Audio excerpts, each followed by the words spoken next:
Subscribe कीजिए learning pharmacy channel को और बेल आइकन को दबाइए लेटेस्ट फार्मेसी वीडियो सबसे पहले देखने के लिए। हेलो बच्चों, कैसे हैं आप सब लोग। आज के इस वीडियो में हम कवर करेंगे देखिए DSSB एग्जामिनेशन कंप्लीट गाइड। तो देखिए हमें बहुत अलग अलग सोर्सेज से बच्चों के मैसेज आ रहे हैं जहां पर काफ़ी सारा डाउट है उनको DSSB एग्जामिनेशन से रिलेटेड। तो देखिए बहुत सारे पॉइंट हम कवर करने वाले हैं अपनी इस वीडियो में। जैसे हम देखेंगे क्या होता है, सबसे पहले देख लेते हैं DSSB एग्जामिनेशन होता क्या है। फिर हम देखेंगे देखिए रिस्पॉन्सिबिलिटीज़ क्या होती हैं जब आप अपॉइंट होंगे एज अ DSSB फार्मासिस्ट।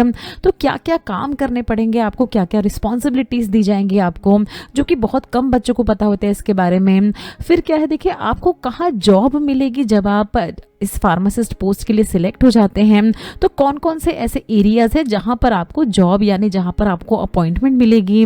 फिर हम देखेंगे देखिए DSSB फार्मासिस्ट की एलिजिबिलिटी क्राइटेरिया यानी एज लिमिट क्या है। ये सब हम लेटेस्ट इन्फॉर्मेशन जो है हमारे पास उन सभी सोर्सेज से हम आपसे डिस्कस करेंगे सारी इन्फॉर्मेशन ना। देखिए फिर हम देखेंगे Delhi subordinate pharmacist application fee क्या होती है इसकी, और एग्जामिनेशन डेट यानी एग्ज़ाम आपके कब हो सकते हैं। जैसे कि आपको पता होगा एप्लीकेशन फॉर्म जो है वो ऑनलाइन आ चुके हैं, 13 फरवरी से स्टार्ट हो चुके हैं। तो बच्चों प्लीज़ फॉर्म ज़रूर भर दीजिए अगर अभी तक आपने नहीं भरे हैं। क्या एप्लीकेशन फ़ी होगी, एग्ज़ाम डेट हम देखेंगे कब होने वाले हैं। इस एग्जामिनेशन का पूरा ही सिलेबस देखिए एक एक डिटेल में हम आपसे डिस्कस करेंगे सिलेबस, ताकि टॉपिक वाइज आप अपने जो भी चैप्टर्स हैं जो भी टॉपिक हैं उनको प्रिपेयर कर पाएं। फिर हम देखेंगे देखिए इसका एग्जामिनेशन पैटर्न कैसा होता है, किस तरह का एग्जामिनेशन होता है, कैसे क्वेश्चंस आते हैं, किस तरह से मार्किंग होती है। सब कुछ सारे डाउट्स आपके क्लियर हो जाएंगे आज DSSB एग्जामिनेशन से रिलेटेड। फिर हम देखेंगे देखिए बेस्ट बुक्स, किन बुक से आप प्रिपेयर कर सकते हैं अपने इस एग्जामिनेशन के लिए, क्योंकि काफ़ी कम समय आपके पास रह गया है। तो अगर कुछ बुक्स आप रेफर कर ले तो काफ़ी ज़्यादा बेनिफिट होगा आपको। तो उन बुक्स के बारे में डिस्कस करेंगे।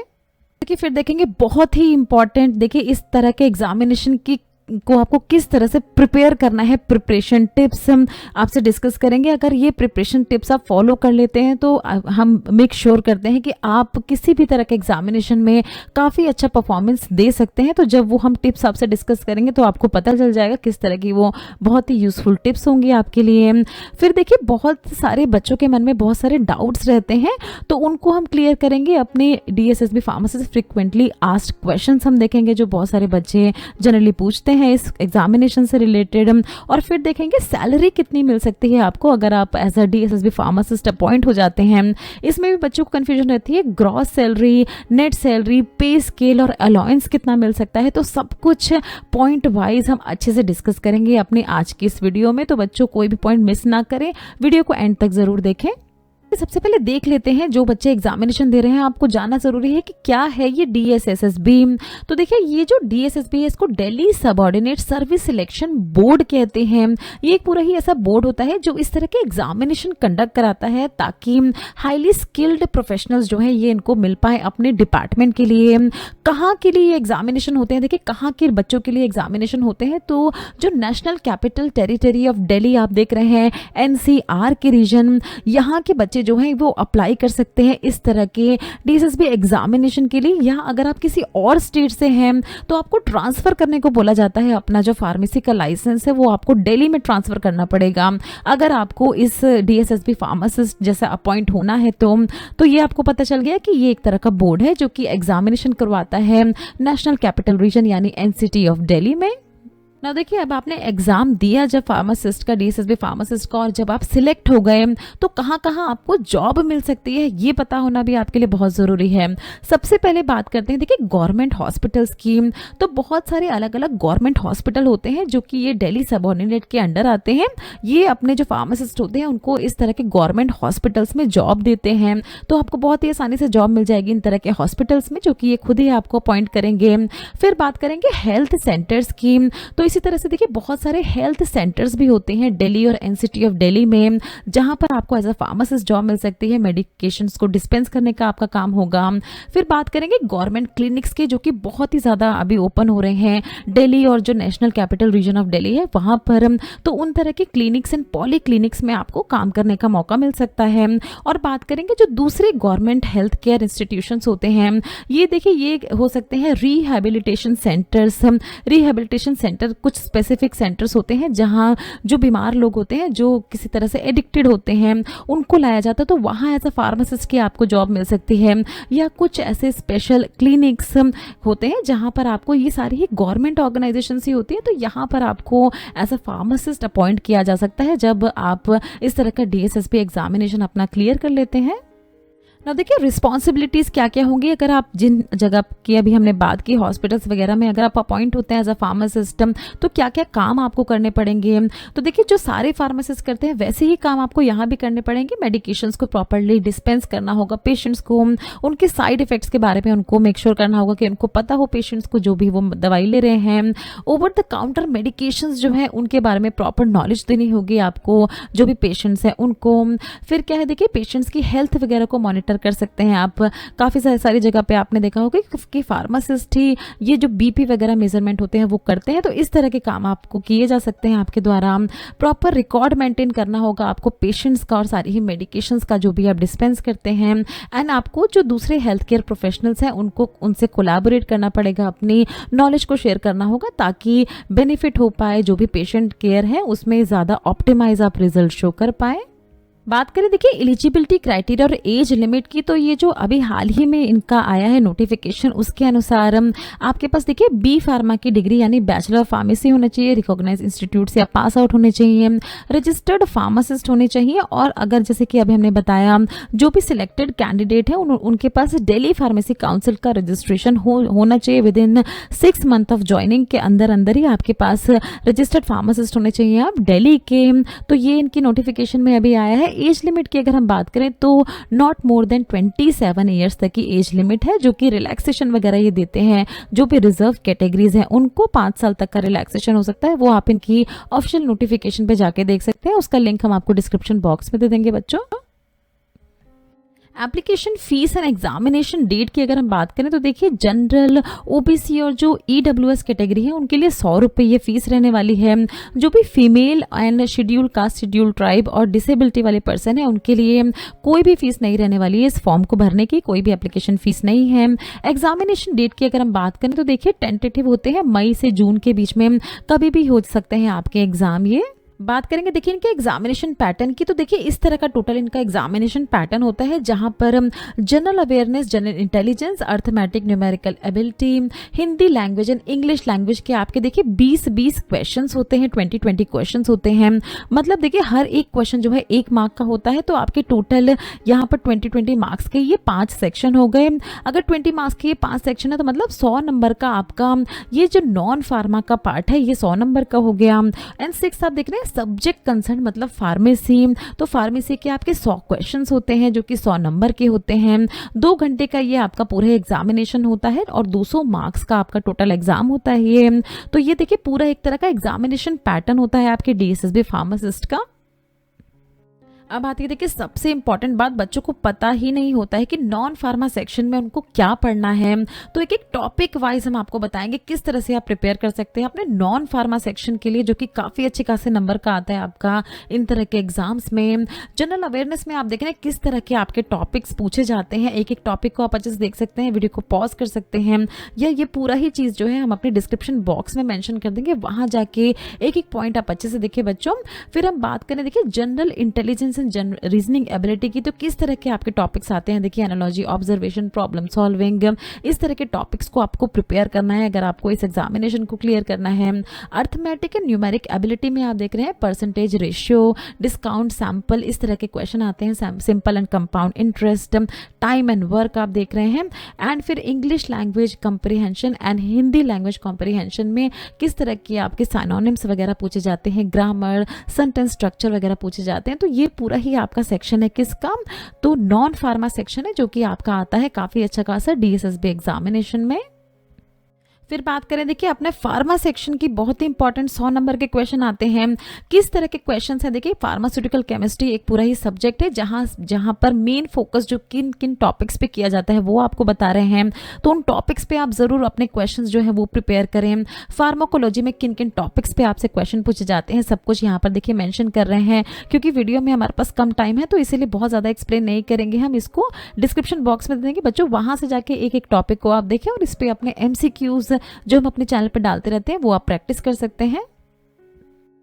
फिर आप देख रहे हैं बच्चों, फार्मास्यूटिकल एनालिसिस से आपसे काफ़ी सारे क्वेश्चन पूछे जाते हैं इंस्ट्रूमेंटल मेथड वगैरह पे। एनाटॉमी एंड फिजियोलॉजी से बहुत सारे क्वेश्चन होते हैं, जैसे ह्यूमन बॉडी के बारे में, स्ट्रक्चर एंड फंक्शन, आपके मेजर जो ऑर्गन्स होते हैं उनके बारे में, कॉमन डिसीज वाले क्वेश्चन जो है काफ़ी सारे पूछे जाते हैं इन तरह के एग्जाम्स में। फिर देख रहे हैं बच्चों आप अपनी स्क्रीन पे फार्मास्यूटिक्स का काफ़ी अच्छा खासा पोर्शन ये पूछते हैं, डोसेज फॉर्म, कैलकुलेशन, डिस्पेंसिंग और ड्रग डिलीवरी सिस्टम के बारे में। क्लिनिकल फार्मेसी एंड थेरेप्यूटिक्स में से भी काफ़ी सारे आपके क्वेश्चन आते हैं, pharmacotherapy, therapy and drug interaction से रिलेटेड फार्माकोविजिलेंस के क्वेश्चन आपके आते हैं। फिर बात करेंगे, देखिए माइक्रोबायोलॉजी एंड बायोटेक्नोलॉजी से काफ़ी सारे क्वेश्चन होते हैं, जिसमें बेसिक्स ऑफ माइक्रोबायोलॉजी आपसे पूछी जाती है, माइक्रोबियल ग्रोथ किस तरह से आप कंट्रोल करें, और अलग अलग बायोटेक्नोलॉजी की एप्लीकेशंस आपसे पूछी जाती हैं। तो ये ओवरऑल कोर्स है जो कि आपके फार्मेसी का के क्वेश्चंस, जिनमें से मोस्टली क्वेश्चंस जो है फार्मेसी के इनमें से ही आते हैं, इन टॉपिक से आते हैं। बात करते हैं, देखिए बेस्ट बुक जो कि आप रेफर कर सकते हैं अपने इस तरह के एग्जामिनेशन को प्रिपेयर करने के लिए, क्योंकि काफ़ी कम समय रहता है, बच्चों को बुक से पढ़ना ज़्यादा पसंद होता है। तो कुछ बुक्स के नाम है, देखिए Piyush drug inspector pharmacist book है, जो जिसमें काफ़ी सारे क्वेश्चन है जो कि इस तरह के एग्जामिनेशन में भी आते हैं, तो आप इसको फॉलो कर सकते हैं। आप देखिए फार्मेसी किट है, objective pharmacy kit, paper pack, इस तरह की बुक्स आती हैं जिनको आप रेफर कर सकते हैं। फार्मासिस्ट एग्जामिनेशन की ये बुक है, Birla advance entrance guide for pharmacy exam paper pack.